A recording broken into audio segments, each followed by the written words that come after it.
নমস্কার, আরও একবার পায়ে পায়ে সময়ের শব্দ চ্যানেলে আপনাদের স্বাগত। আজকে আপনাদের জন্য একটু ভিন্ন স্বাদের ভিডিও নিয়ে এসেছি। সেই ভিডিওটির টাইটেলটা শুনলেই আপনাদের মনে বেশ একটা উদ্বেগ তৈরি হবে এবং আকর্ষণের জায়গাও তৈরি হবে। আসলে কি না, টাইটেলটা হলো মা হওয়ার পারফেক্ট বয়স, অর্থাৎ কোন বয়সে মা হলে শারীরিক ঝুঁকি থাকবে না এবং সন্তানও সুস্থ স্বাভাবিকভাবে পৃথিবীর আলো দেখতে পারবে। এছাড়াও এর সঙ্গে আরও আনুষঙ্গিক অনেক বিষয় আছে যেগুলো আজকের ভিডিওতে আলোচনা করার মূল উপজীব্য। 35 বছরের পর মা হওয়া কঠিন। সন্তান ধারণের একটা নির্দিষ্ট বয়স থাকে, তাতে শরীরে বিভিন্নভাবে প্রভাব ফেলে থাকে। গর্ভধারণের একটা পারফেক্ট বয়স কত? আমাদের মনে কম বেশি অনেকেরই প্রশ্ন থাকে। আজকালকার দিনে লেখাপড়া, নিজেকে প্রতিষ্ঠিত করা, তার সঙ্গে সামাজিক একটা মূল্যবোধ, তার সঙ্গে আনুষঙ্গিক অনেক ব্যাপার জড়িয়ে থাকে।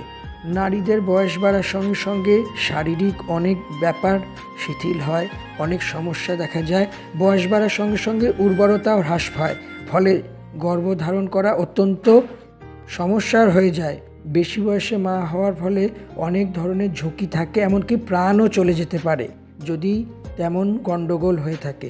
কিন্তু কোন বয়সে মা হওয়ার জন্য উপযুক্ত তা সবসময়ই জেনে রাখা উচিত। বয়স বাড়ার সঙ্গে সঙ্গে নানা ধরনের ক্রনিক ডিজিজ, অর্থাৎ যেগুলো বংশানুক্রমে চলে আসছে, যেমন sugar, pressure, cholesterol, arthritis, uric acid, অমুক তমুক ইত্যাদি ধরনের থেকেই থাকে। সেক্ষেত্রে খেয়াল রাখতে হবে ঠিক কী করলে ভালো হতে পারে, কী করলে আরও ঝুঁকিহীনভাবে সন্তানের জন্ম দেওয়া যেতে পারে। কিন্তু সন্তানের জন্ম দেওয়াটাই তো শেষ কথা না, তারপরে আরও অনেক এর মধ্যে কাজ আছে, অনেক বিষয় আছে।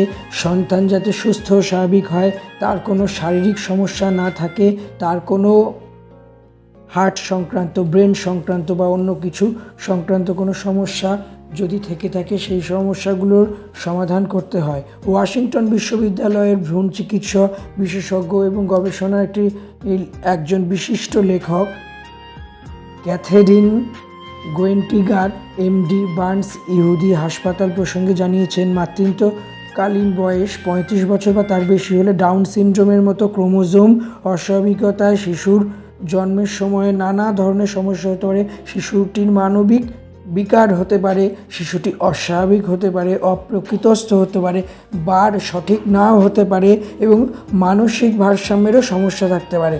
তাই 35 বছর বা তার ঊর্ধ্বে মা হওয়ার কথা যদি ভাবা যায় বা কেউ ভেবে থাকেন, সেটি আর কিছুই না, একটা ঝুঁকির পথই হতে পারে।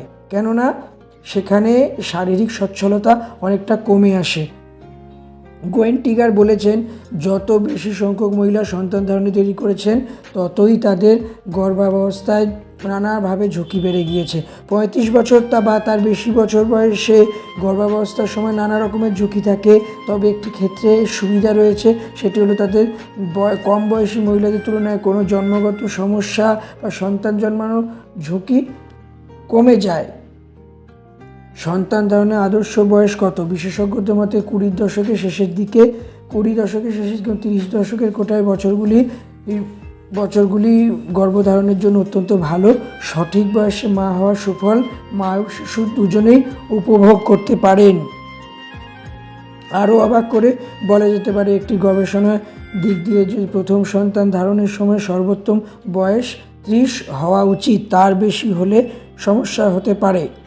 বয়স ছাড়াও মা হওয়ার আরও অনেক বিশেষ গুরুত্বপূর্ণ বিষয় আছে, যেমন সন্তানদের জন্য মানসিক এবং আর্থিক দিকে প্রস্তুত থাকতে হয়। এই সময়টা প্রতিটি মহিলার জন্য আলাদা, তাই এর উপর ভিত্তি করেই মহিলাদের মা হওয়ার বিষয়টা ভাবতে হয়। উর্বরতার উপর বয়সের প্রভাব। একজন মহিলা সারা জীবনে প্রায় 20 লক্ষ ডিম্বাণু তৈরি করে এবং বয়স বাড়ার সঙ্গে সঙ্গে ডিম্বাণুর সংখ্যা তাদের কমতে থাকে।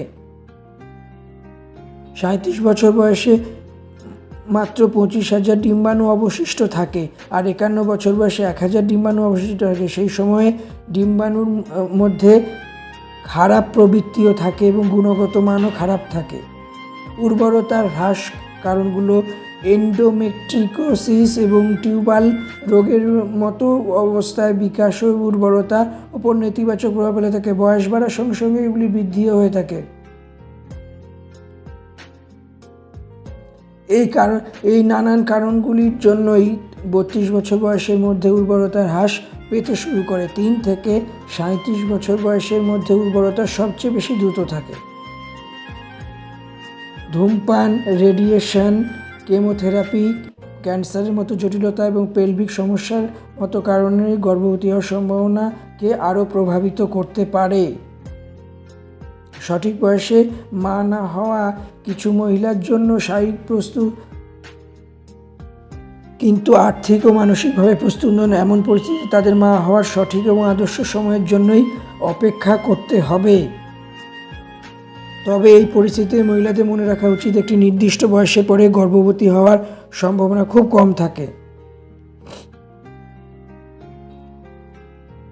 51 বছর বয়সের পর শরীরে হরমোনের ক্ষয় হয় এবং এই বয়সের আগেই গর্ভধারণ হয়ে থাকে।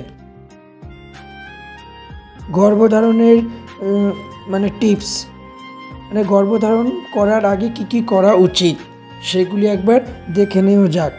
মা হওয়ার জন্য ওজনের ভারসাম্য বজায় রাখতে হবে। গর্ভবতী হওয়ার জন্য বাড়িতে বডি ইনডেক্স এবং 19 থেকে 24-এর মধ্যে করা উচিত এবং অতিরিক্ত ওজন বা কম ওজন হওয়ার জন্য ডিম্ব প্রস্রবণকে প্রভাবিত করতে পারে।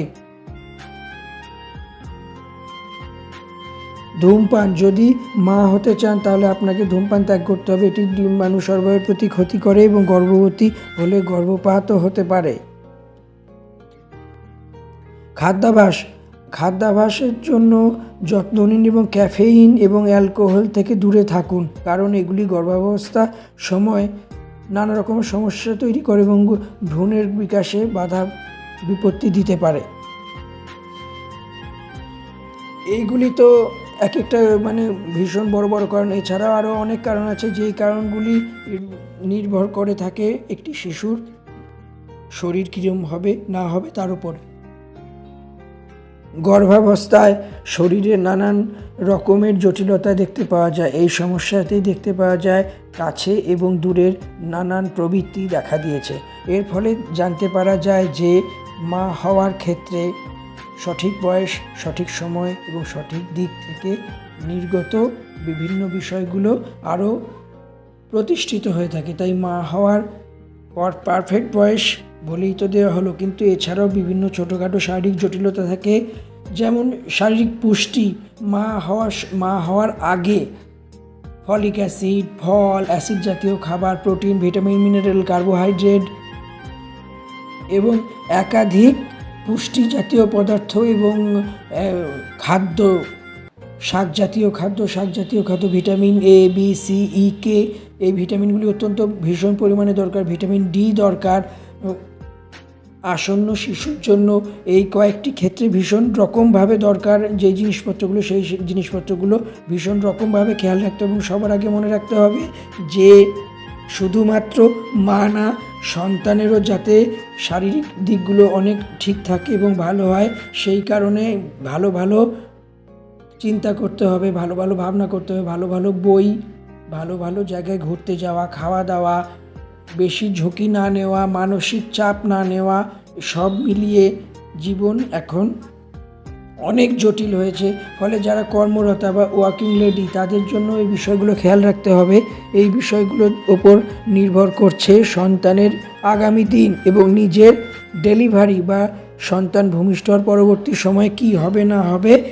খাওয়া দাওয়ার আগেও যেমন আছে, পরেও সন্তান ধারণের পরেও থাকবে, কেননা প্রায় 6 থেকে 8 মাসও না, 1 থেকে 1.5 বছর পর্যন্ত সন্তান মাতৃদুগ্ধ পান করে বা ব্রেস্ট ফিডিং করে। তা সেই সময় মায়ের যাতে শরীরে পুষ্টি থাকে এবং মার এনার্জি ভরপুর থাকে, সেই সমস্ত বিষয়গুলো খেয়াল রাখতে হবে।